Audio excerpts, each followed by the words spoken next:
Почитувани пријатели, ве покануваме да бидете дел од утринската програма на Радио Глас на надежда.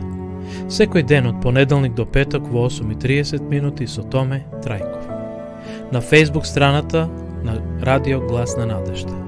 Ке имате прилика да слушате утринска порака, совети за здравјето, животни приказни, рецепти за готвење, гости во студиото и многу други интересни работи. Ве очекуваме.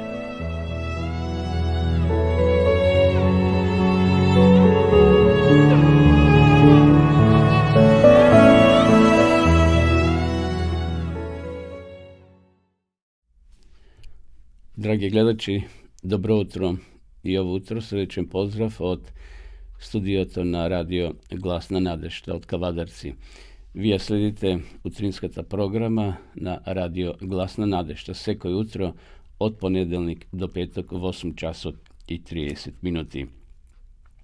Денеска сме 22 февруари 2022 година, 53 ден во годината.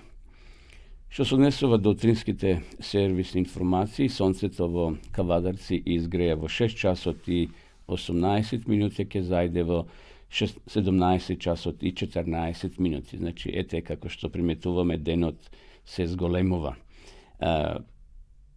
Одиме напред со деновите, се ближиме до пролета, така да, еве, денеска сме 22, нешто помалку од еден ден, односно од месец дена, ќе ни започне календарска пролета, иако веќе овие денови ја почувствувавме пролета преку високите температури. Што се однесува до утринската температура во Кавадарци беше наутро плюс 6, сега веќе плюс 8, но денеска ќе имаме некаде до 13 степени. Вчера најавивме дека ќе дојде до промена на времето и навистина денеска тоа се почувствува во Кавадарци, веќе облачно. Температурите се релативно високи, но сепак имаме, значи, спуштање на температурите во наредните денови.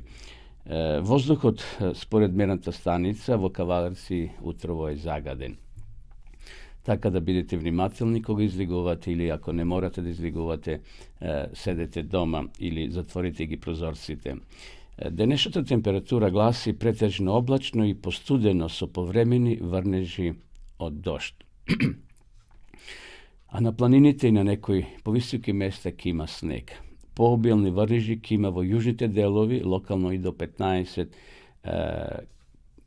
литри на квадратен метар, ќе дува умерен, на повеќе места засилен ветер од северен правец. Така да, еве, денеска времето се менува како што беше и најавено.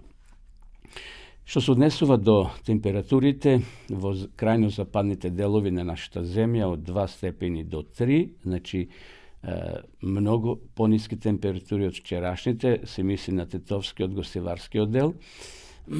Во Скопскиот регион од 7 до 9 степени, во Куманово имаме од 5 до 8 степени. Во Беровскиот регион од 0 степени до 7, во Гевгелискиот од 9 до 12, таму ќе биде се уште топло денеска. Нешто слично ќе биде и во Тиквишијата од 10 до 13 степени, во Пелагонија од 5 до 9 и во Охридскиот регион исто така слична температура од 5 до 9 степени. Што се однесува до утрешната прогноза, времето ќе биде умерено до засилен северен ветер. Температурите, значи, ќе бидат повторно во опаѓање и на некои места во утринските температури ќе бидат дури и под нулата. Што се однесува до Автомото Сојузот на Македонија, тие ни известува дека сообраќајот на државните патишта се одвива непречено понаместо влажни коловози. Интензитетот на сообраќај на патните правци во нашата република, во нашата држава е умерен. На граничните премини од македонска страна нема подолги задржувања.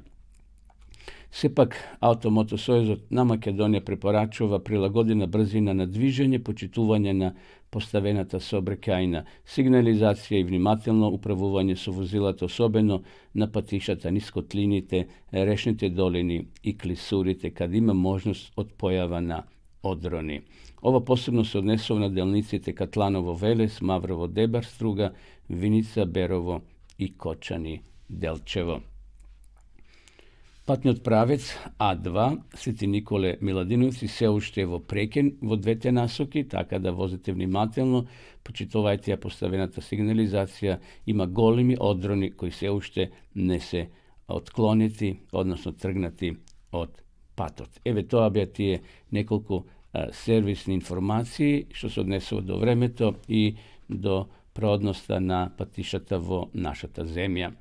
Да видиме сега што се случило на денешен ден, почитувани гледачи, 22 февруари. 1732 година роден е Џорџ Вашингтон, првиот председател на САД, односно на Америка, 1789 до 1797 година тој бил првиот председател на САД. На денешен ден 1848 година почнала февруарската револуција во Франција. За 2 дена работниците ги изазеле сите касарни во Париз. Кралот Луи Филип абдицирал, а на 25 февруари Франција била прогласена за република. На денешен ден, 22 февруари 1878 година во Охрид е роден Христо Узунов, еден од плејадата големи македонски револуционери. Поради својата револуционерна дејност бил затворен од страна на османлиската власт. За време на Илинденското востание учествувал во востаничките акции и по задушувањето на востанието ја продолжил борбата за слобода се до неговата смрт, кога со 11 соборци, за да не им се предадат живи на османлиите, се самоубиле токму на 14 април 1905 година. На денешен ден, 1935 година во Суботица е роден Данило Киш, еден од најголемите писатели во поранешна Југославија. Одиме понатаму да споменеме нешто и од Македонија, односно најпрвен од Израел. На денешен ден, 1918 година, израелската влада донела одлука за пуштање во оптек на нова национална валута шекел, која заменил израелската фунта. Ете, шекелот кога бил објавен, односно како парична единица во Израел 1980 година. Еве од Македонија, 1988 година, во Скопје починал Петар Богданов Кочко, македонски композитор, оперски пејач, тенор пеел и организатор на музичкиот живот во Македонија. На денешен ден, 1994 година, владата на Република Македонија донела одлука за воспоставување дипломатски односи меѓу Република Македонија и Кралството Белгија. Во Брисел, со размена на дипломатски документи, Кралството Белгија воспоставила дипломатски односи со Република Македонија.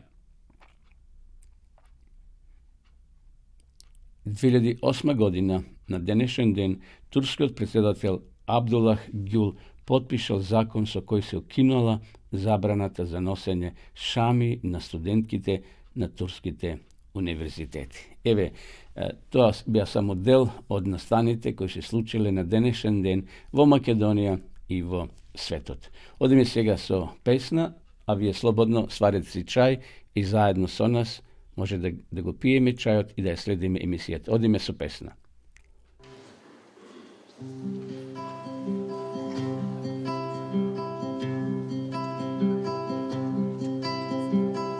Световине и коре кажут ко си ти, летни лахор шапче твое име. Свака ружа када стане росити, priča o tebi i ponosi se time. Kao rijeka tvoja slava govori, da sve što diše netko davno stvori. Sitna trava pa i snažni borovi, svaka biljka tvoje djelo tvori. Raduj se zemljo sva, jer svi smo njegovi. Raduj se na sav glas, kličite brjegovi i ti vojsko nebeska, daleki svjetovi. Svako ime nek te proslavi. Ali morski kad o tebi šapuću, glazbom šume, zorom obliveni, čak i vraci što po zemlji skakuću, pjesmom radost probuđuju u meni. Čak i šutnja govori o tvojoj svemoći i nebeski zborovi o tvojoj premoći. Tolika sila budi mi osjećanja nemoći. Samo ti mi možeš pomoći. Sjajni potok svakim danom žubori i cijelu šumu neumorno tvori. Nisko grme i mirisni lovori slave tebe što i kakve stvori. Raduj se zemljo sva, jer svi smo njegovi. Raduj se na sav glas, kličite brjegovi i ti vojsko nebeska, daleki svjetovi, plemena zemaljska, jer svi smo njegovi.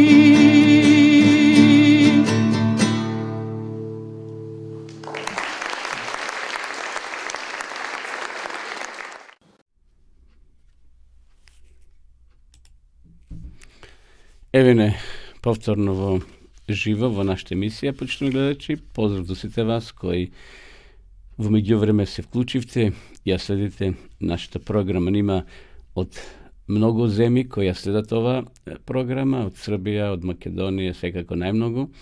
Имаме од Холандија, од Австрија, Германија, Америка, Австралија и од многу други земји. Сите сте добредојдени во нашата програма и верувам дека ни е пријатно, дружејќи се, дознавате информации што се случува во Македонија и споделуваме интересни библиски содржини.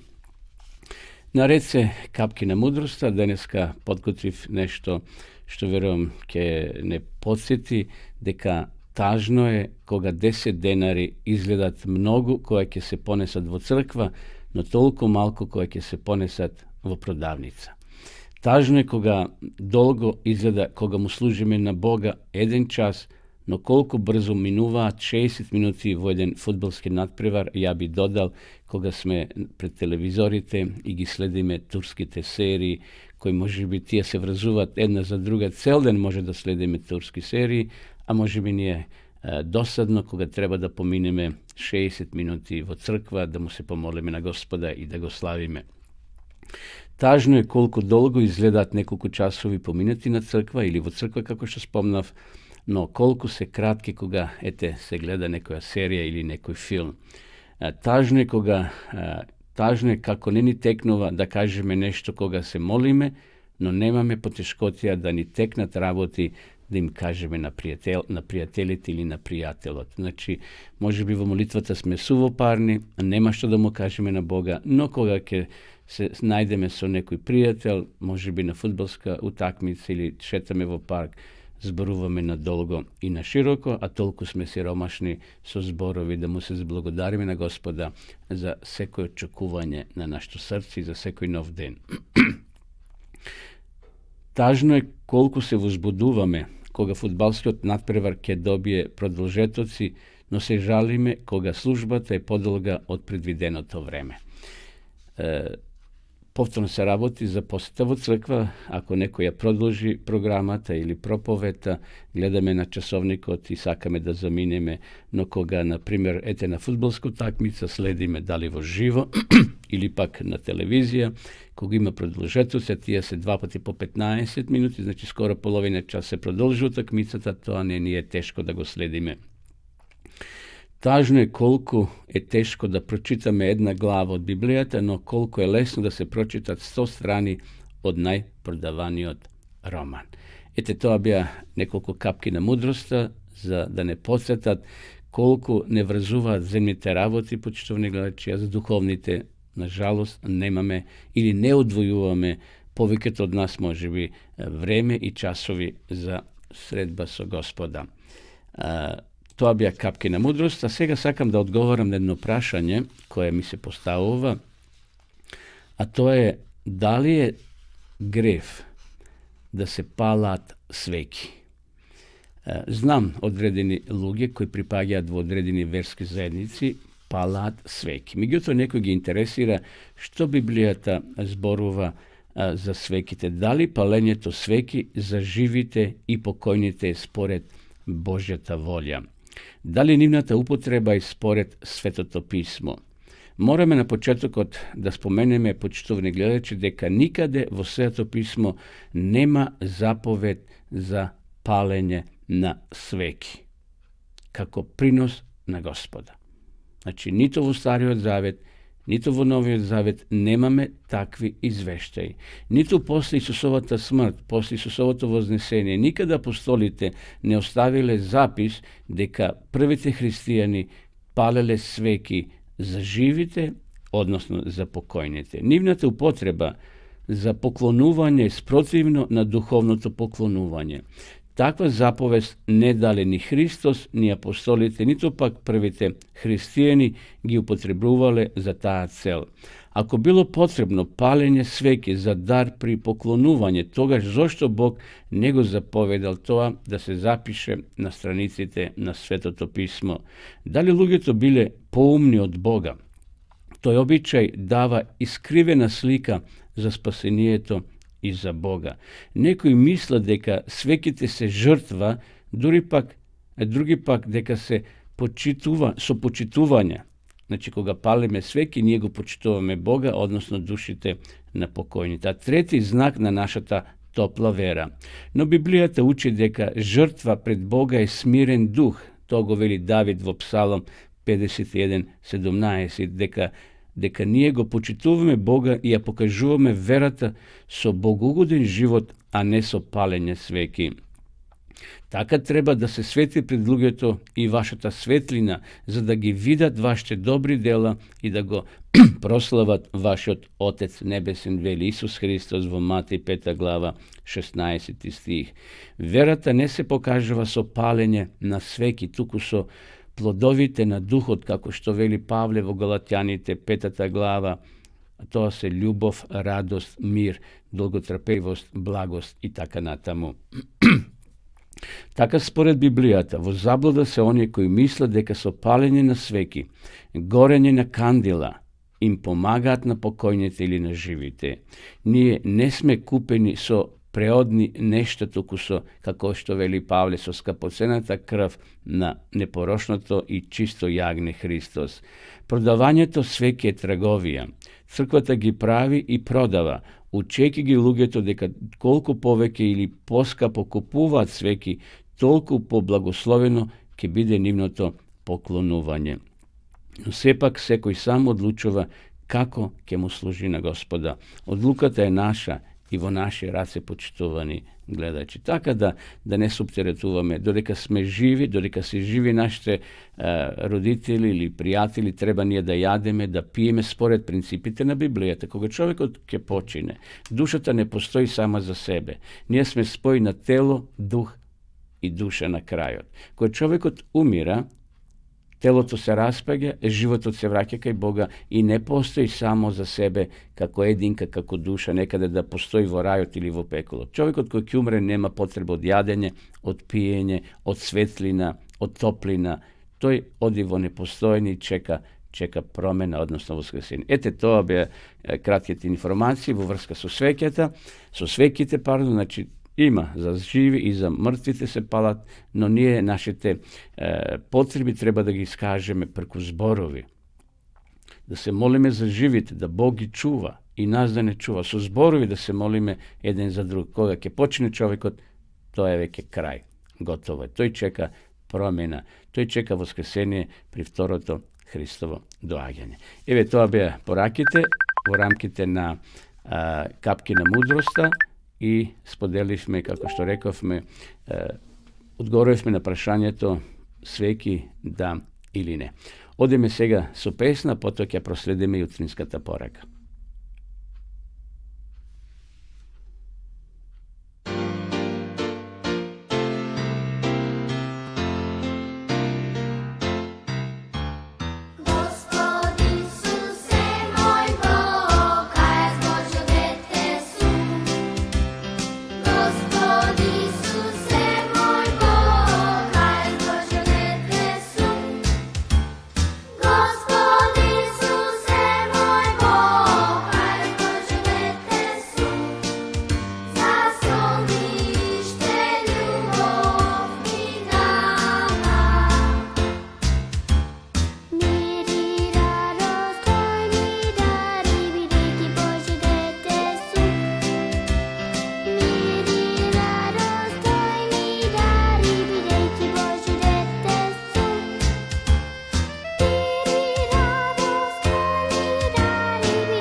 Продолжуваме со нашата програма, почитувани гледачи, следува рубриката Утринска порака од Светото писмо. Поракава утрово ја наоѓаме во Псалам 40 од 8 стих. Мило ми е, Господи, да исполнувам Твојата волја. Јас го носам Твојот закон длабоко во срцето. Каков е самиот наш Бог? Тој владее со своето царство вредно и грижливо. Тој подигнал ограда, 10 заповеди околу своите поданици, за да ги сочува од последиците на престапот. Барајки послушност на законите на своето царство, Бог на својот народ му осигурал здравје и среќа, мир и радост. Тој на своите поданици им покажал дека совршенството на карактерот што го бара може да се стекне единствено преку познавањето на неговото слово. Вистинскиот истражувач, кој тежне да стане сличен на Исуса во зборовите, животот и карактерот, размислувајќи за својот откупител и гледајќи на него, ќе се преобразува во неговиот лик, затоа што се моли и копне по природата и умот на Исуса Христа. Тој копне за Бога. Историјата на неговиот откупител, неизмерната жртва што ја принел, сето тоа добива полна вредност во неговите очи. Христос, величеството на небото, станал сиромашен за ние да можеме да се збогатиме со неговата сиромаштија, да бидеме не само богати во способностите, туку и во достигнувањата. Тоа се богатства кои Христос искрено сака да ги стекнат неговите следбеници. Кога вистинскиот истражувач на вистината го чита Божето Слово и го отвора својот ум за да го прими истото, тој со сето свое срце тежне за вистината. Љубовта, сочувството, нежноста, љубезноста, христијанската учтивост, особините кои ги владеат во небесните станови, кои Христос отишол да ги подготви за оние кои го љубат, ја обземаат неговата душа. Неговата одлука е цврста. Тој одлучил да застане на страната на праведноста. Вистината го нашла својот пат до неговото срце и тука останува всадена преку делувањето на Светиот Дух, кој самиот е вистина. Кога вистината ќе завладе со срцето, човекот тоа отворено го покажува станувајќи управител на Христовата благодат. Секој управител добива своја посебна работа што треба да ја изврши заради напредок на Божето царство. Дарот на говорот, помнење, влијание, имот треба да се здружат на слава на Бога и за сметка на напредок на неговото царство. Тој ќе ја благослови правилната употреба на даровите што ни ги дал. Ете, тоа беше поракава која носеше наслов Благослови преку послушноста. Бог од нас бара послушност, почитувани гледачи. Тој владе со овој свет, но тој сака да владе и со твоето и со моето срце. Нека и денеска на престолот на нашето срца биде Господ Исус Христос, затоа што тој сака да управува со нашите мисли. Не да се наметне, туку ние слободно да се препуштиме, зашто тој има најдобри намери за нас и најдобри планови за секој од нас.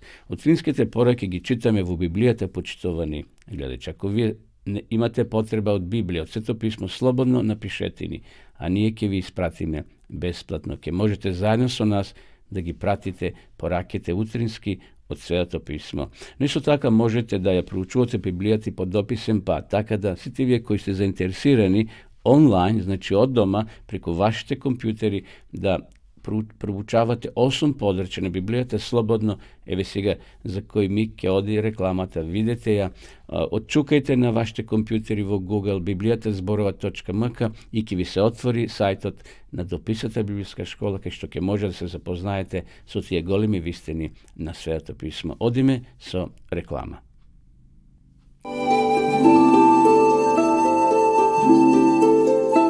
Почитувани пријатели, доколку сакате да ја изучувате Библијата, имате изворедна прилика тоа да го сторите преку онлайн веб страницата на Библијата зборува.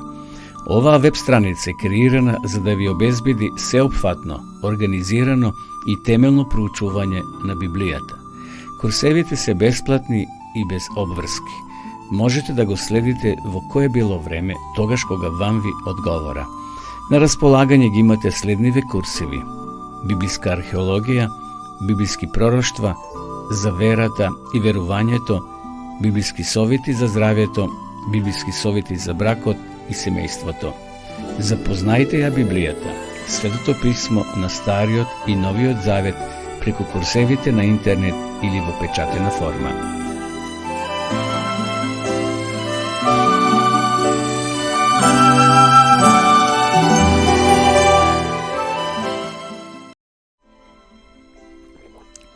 Продолжуваме, почитувани гледачи, со нашата програма. Наред е во програмата наред ке зборуваме сега за библиските личности. Ова рубрика имаме скоро секој утро. Пред да кажеме нешто за еден од Божите луѓе од Стариот Завет, би сакал да пренесам уште една духовна порака од проповедникот Никола Трајков, кој ги добивме во пишана форма од Австралија. Насловот на ова кратка порака е "Ослободете се од негативните мисли и емоции".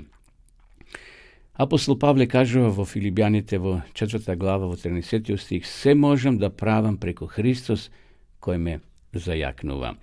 Во текот на животот нашиот ум е исполнет со различни мисли, позитивни и негативни.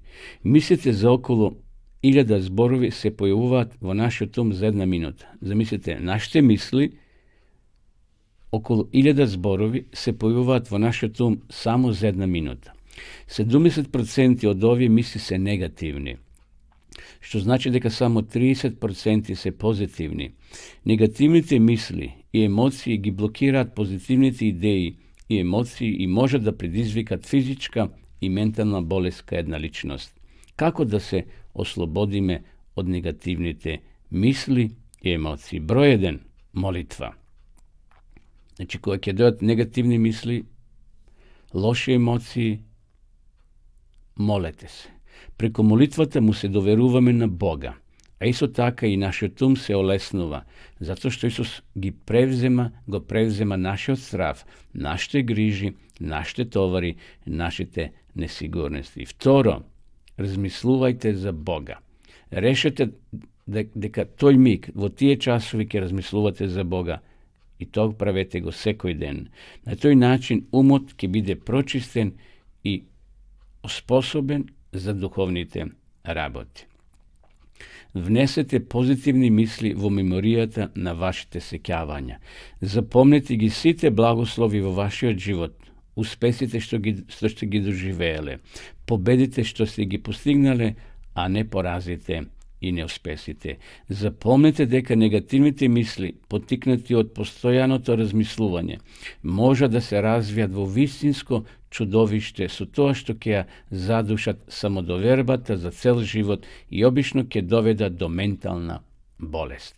Тоа може да бидат деловни неуспеси, неуспешна или пропадната љубов, погрешна инвестиција, разочарување кај децата, духовни неуспеси и така натаму. Затоа поракава е: дојдете кај Христа денес, не утре, не задутре, сега, во овој миг, и побарајте олеснување на умот и срцето во Негово свето присуство. Тоа беше кратката порака од проповедникот Никола Трајков од Австралија. Ајде сега да кажеме неколку зборови за царот Езекија. Тој бил во Библијата е назначен, почитуван и гледајќи како успешен цар. Од сите јудијски цареви Езекија бил најстариот послушен цар на Бога.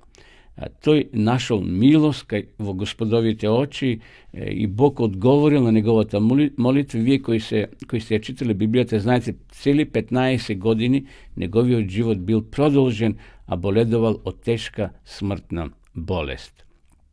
Езекија името значи Бог зајакнал. Бог го зајакнал. На 25 години тој почнал да царува.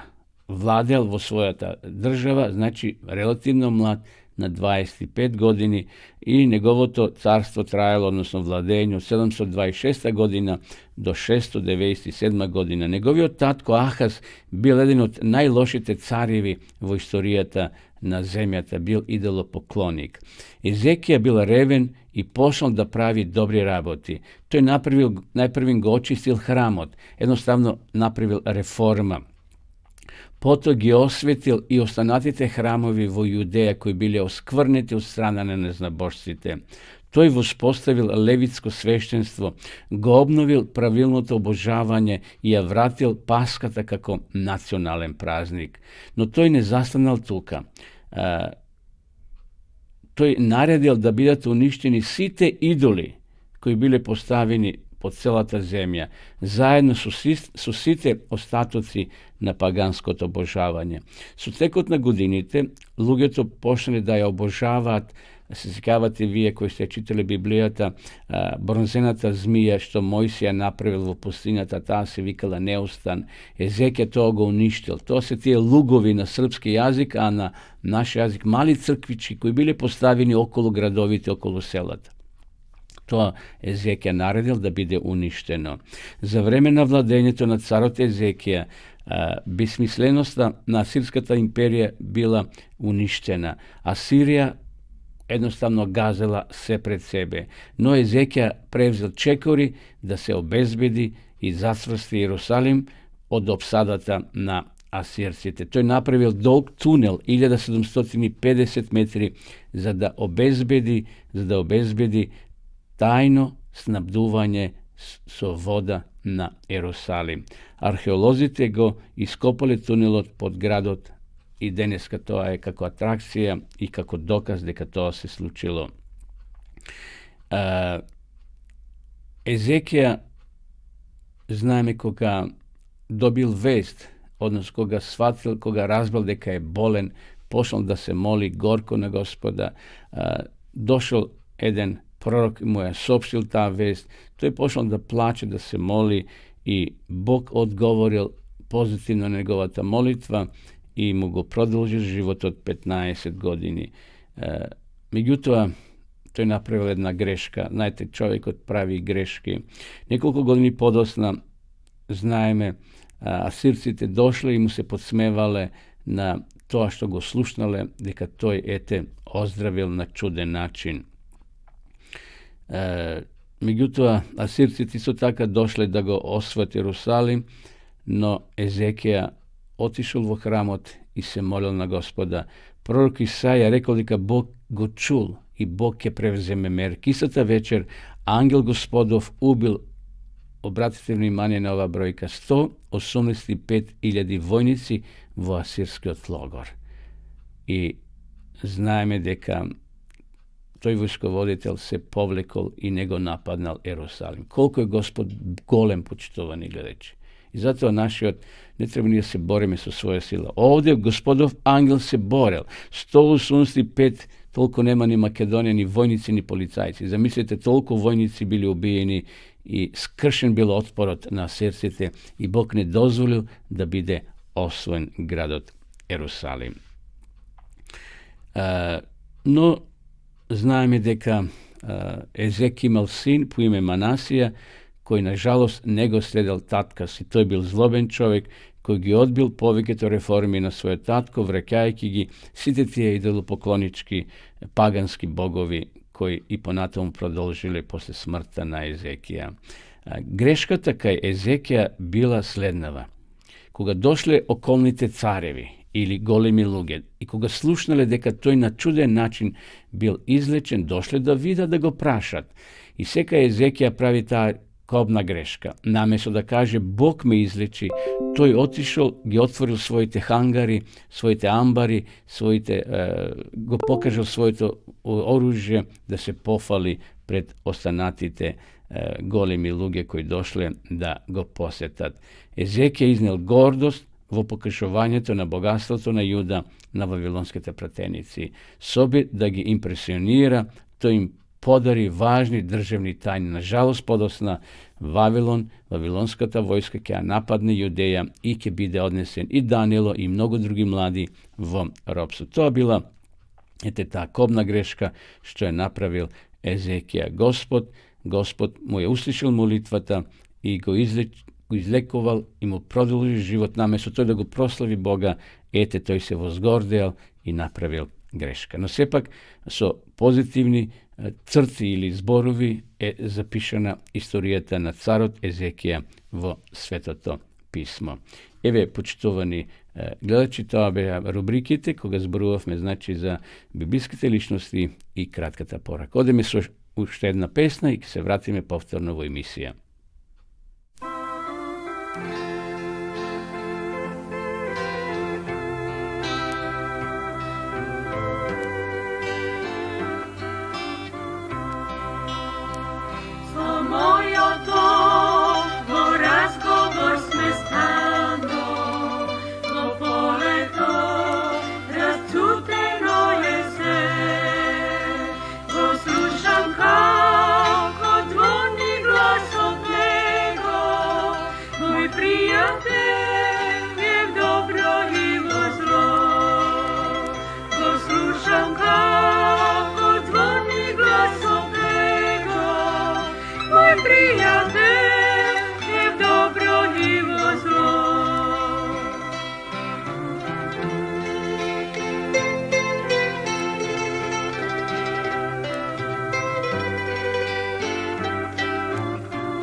Почитувани гледачи, продолжуваме со нашата програма, а утро во нашата средина го имаме Илија Киров, наш гостин од Гевгелија.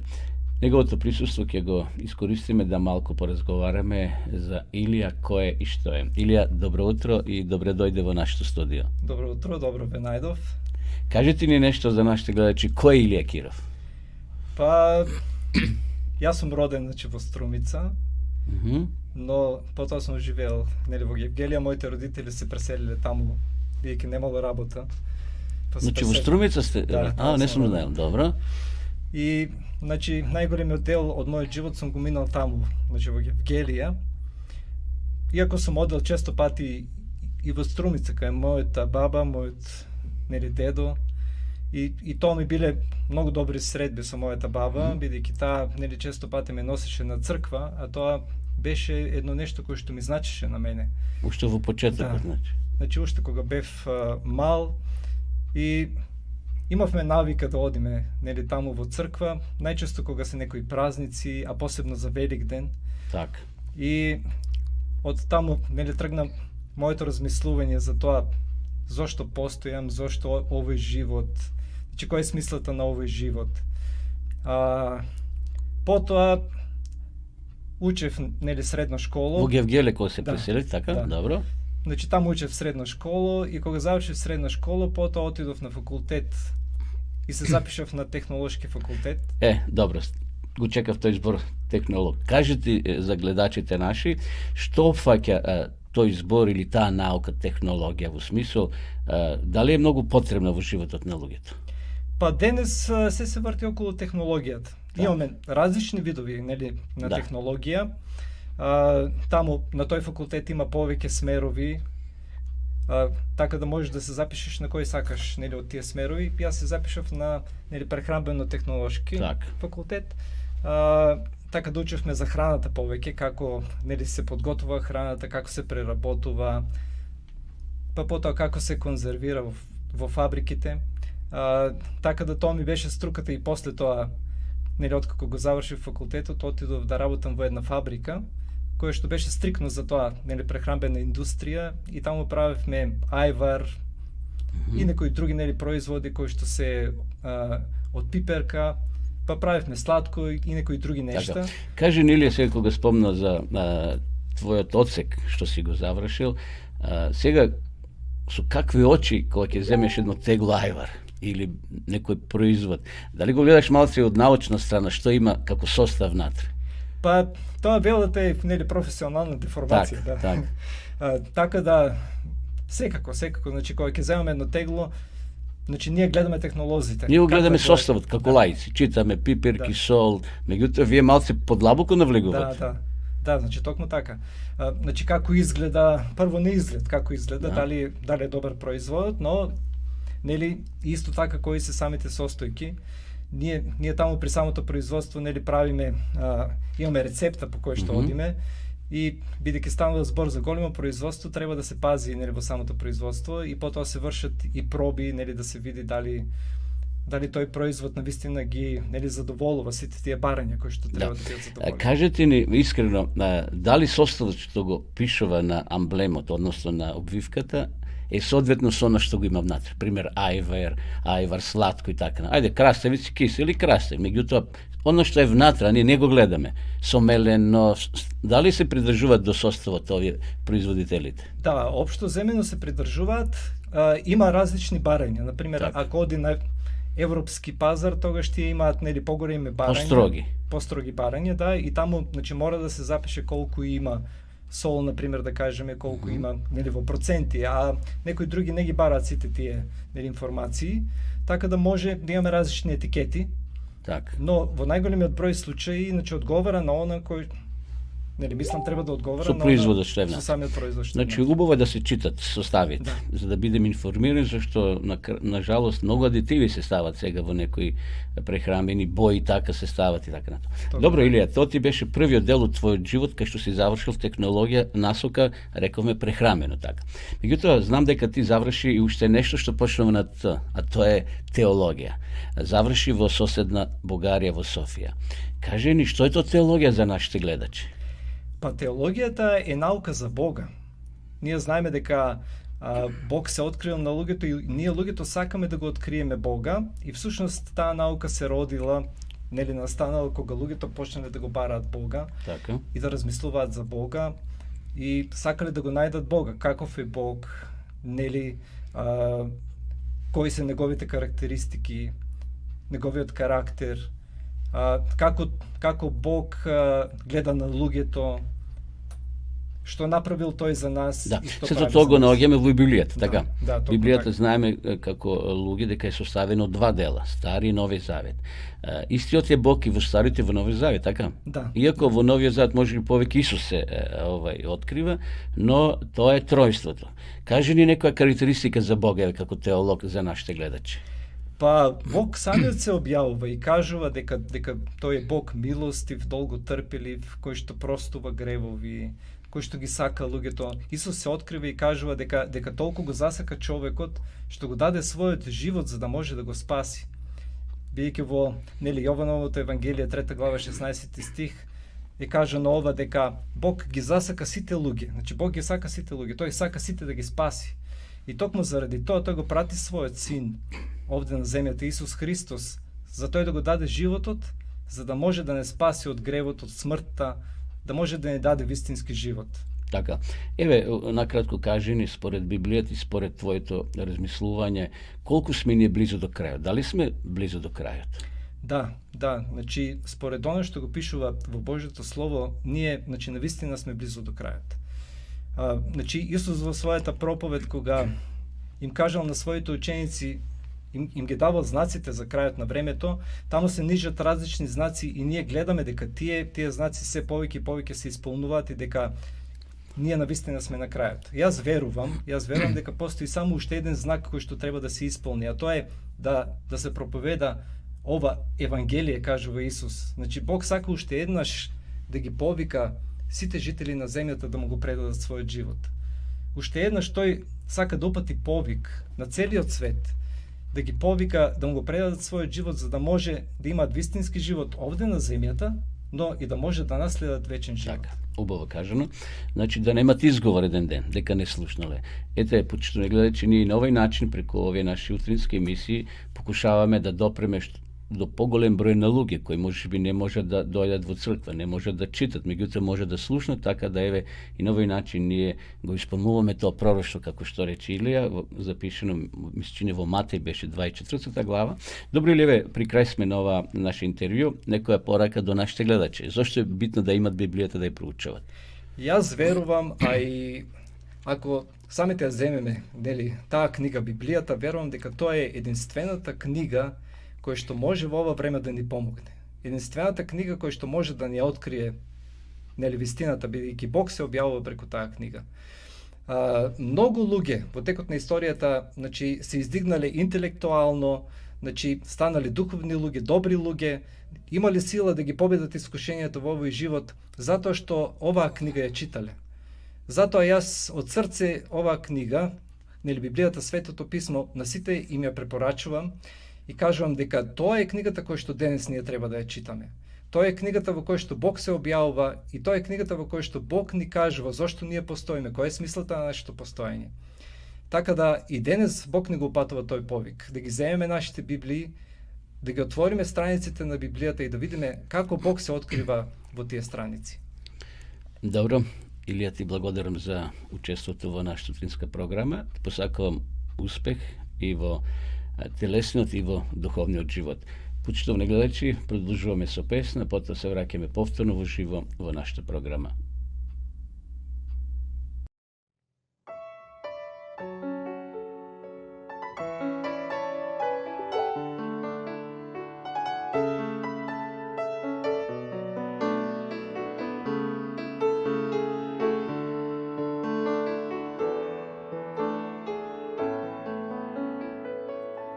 Gospodar mora i planina,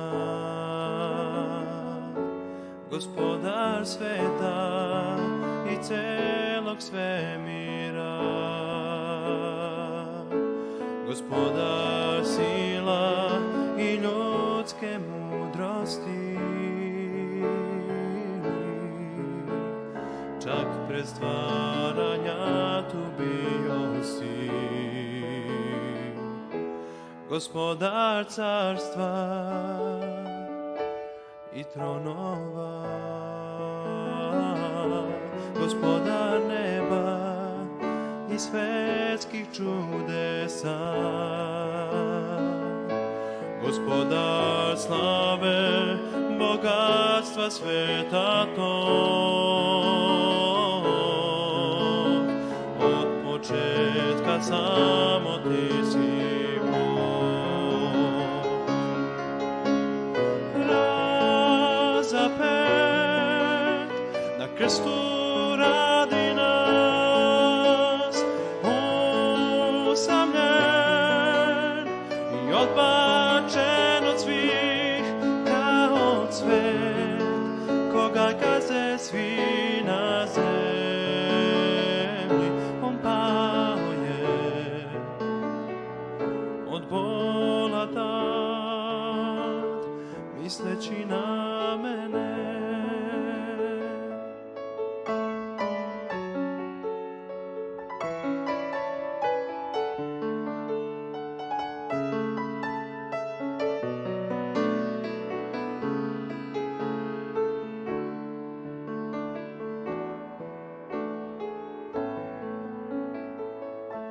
Gospodar mora i planina,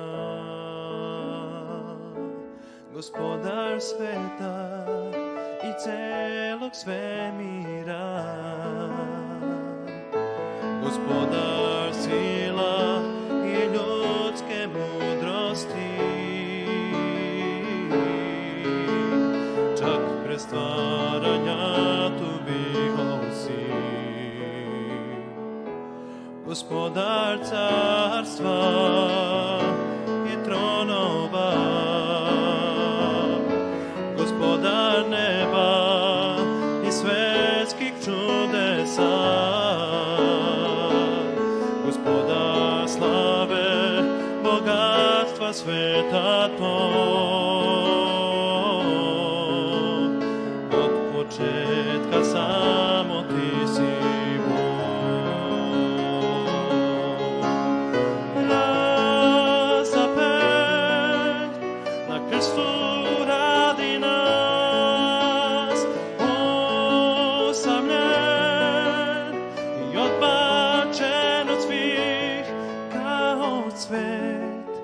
koga gaze svi na zemlji.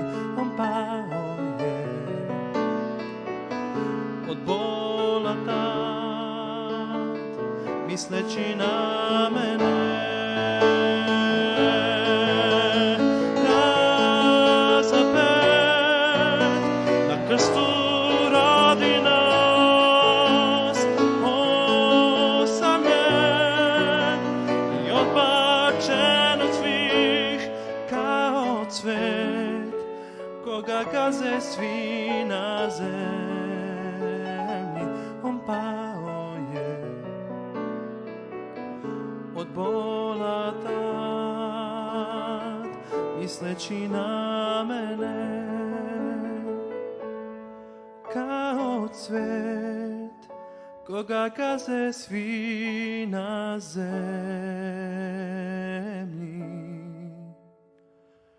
On pao je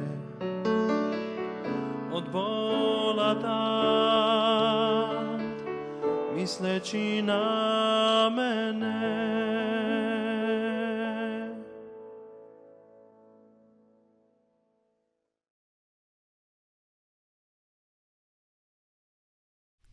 Poštovani gledači, sledova rubrikata za sovjeti za našto zdravje.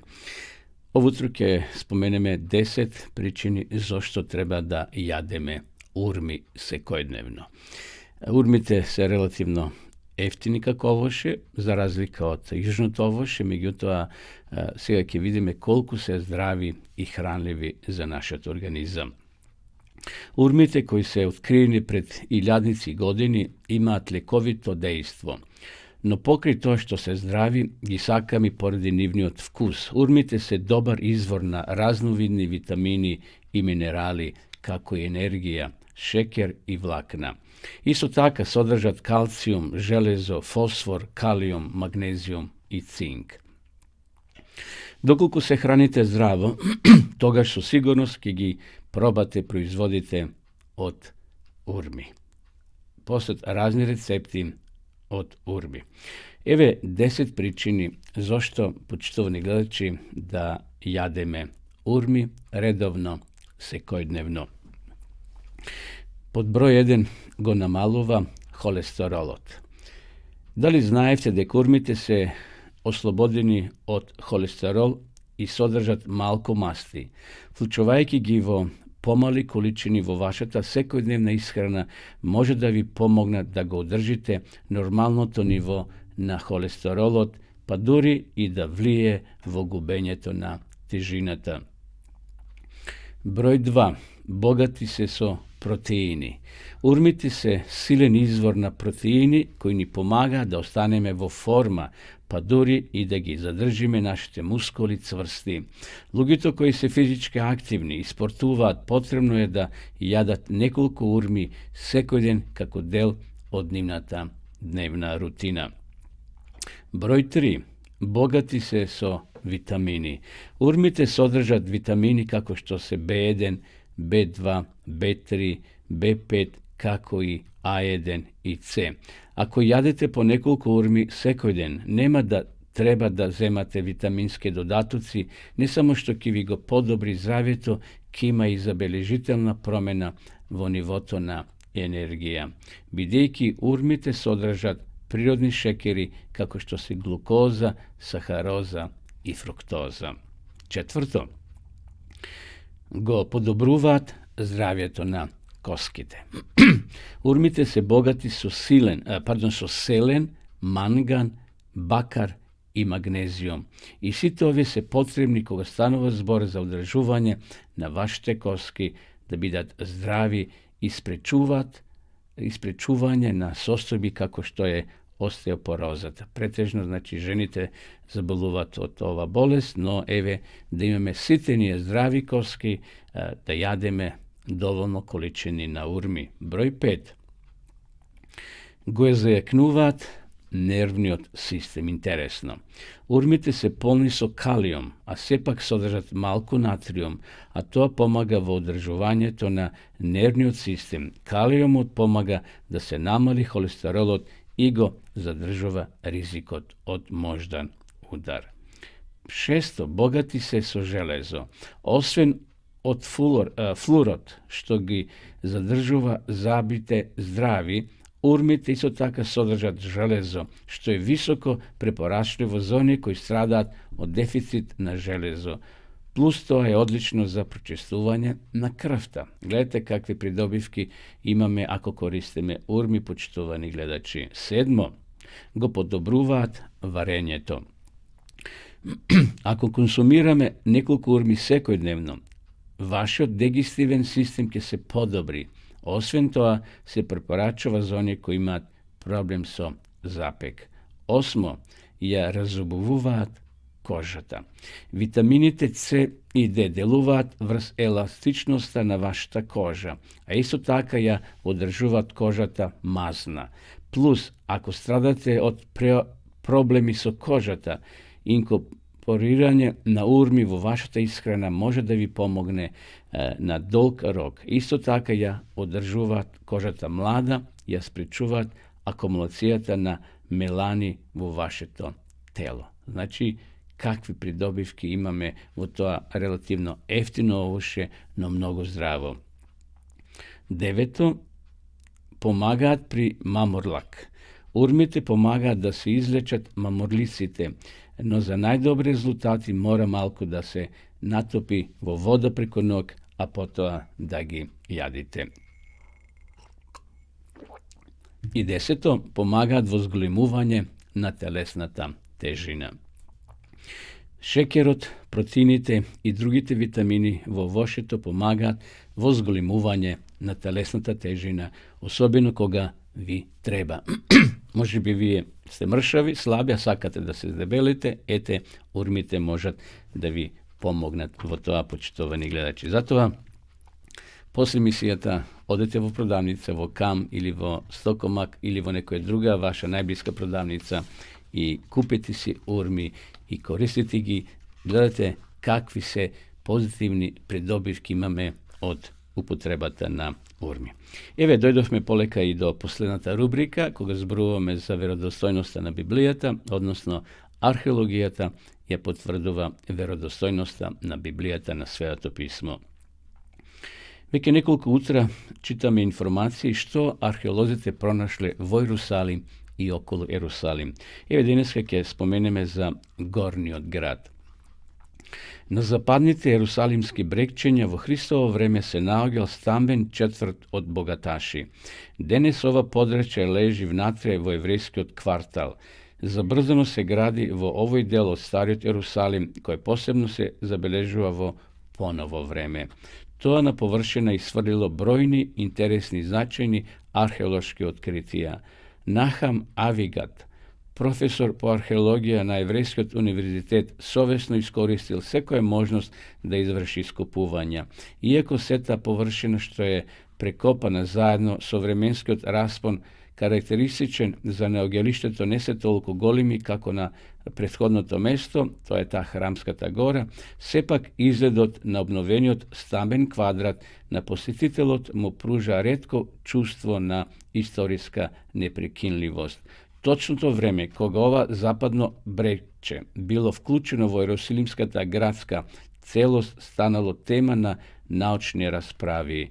Професорот Авигат утврдил дека на тоа брегче уште во 8 век пред Христа постоела израелска населба, веројатно поради приливот на бегалци по падот на Северното Израелско царство и разорнувањето на главниот град Самарија од страна на асирците, кој се случило во 772 година пред Христа. Авигат ископал еден градски зид, веројатно од периодот на царот Езекија, што тој го изградил како дополнение на одбранбените подготовки за евентуалната војна со асирците. Овде ќе го споменеме и градењето на водоводот, кој и денеска е прочуен, кој водел од изворот Гион до езерцето Силоам, па се смета дека тоа е дел од истиот напор. Зидот во некои делови е сочуван до висина од речиси 3 метри, а наместо и со широчина од 6,90 метри, па затоа копачите го нарекле широк зид според називот што му го дал Немија, а тоа го пише во книгата Немија 3 глава 8 стих. Во западното риче излегле навидели на многу предмети кои го прикажуваат секојдневниот живот на царевите и пророците на Стариот Завет. Овие предмети опфаќаат бројни печати и други надписи на имења што се познати во Библијата. Можно интересен е и ќупот кој носи надпис сличен на реченицата од прва книга Мојсеева, 14 глава 19 стих, од Севишниот Бог, создателот на небото и земјата. Бидејќи храмот не бил далеко од местото на кое е најден ќупот, може да се предпостави дека овој сад можеби бил одреден за дар. Овој дел од градот бил напуштен по вавилонското освојување и разорнување и не бил населен се до хазмонејскиот период и периодот на вториот храм. И сега овде писателот професор Драго Обрадовиќ ни спомна уште многу информации, пренесува, но мислам беше доволно, почитувани гледачи, уште еднаш да се осведочиме дека денешната археологија ја потврдува веродостојноста на Библијата, на Светото писмо. Така да денешната книга Библија што имаме во раце е верна на оригиналот. Ние немаме сочувани оригинални Библии, но бидејќи поминало доста време, Бог потикнал тамо во одредено време на група на луѓе наречена масорети, кои верно секоја точка, секоја запирка е припишале и денеска ете ние имаме верна Библија, верна на оригиналот, така да слободно читајте ја, верувајте во неја, зашто на тие страници ни се открива самиот Бог и планот на спасението. Еве, почитувани гледачи, ми беше задоволство што можевме и денеска, 22 февруари, да се дружиме во рамките на ова наша утринска програма на радио Глас на надежда. Ви посакувам убав ден, благословен ден, ви честитам роден ден кој денеска вие го славите, биете радосни, весели. Ви закажувам нова средба, ако Бог даде живот и здравје, утре, среда во 8 часот и 30 минути. А до тогаш бидете одговорни, чувајте се и довидување.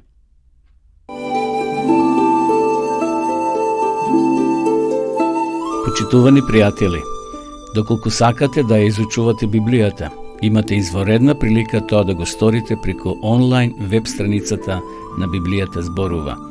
Оваа веб страница е креирана за да ви обезбеди сеопфатно, организирано и темелно проучување на Библијата. Курсевите се бесплатни и без обврски. Можете да го следите во кое било време, тогаш кога вам ви одговора.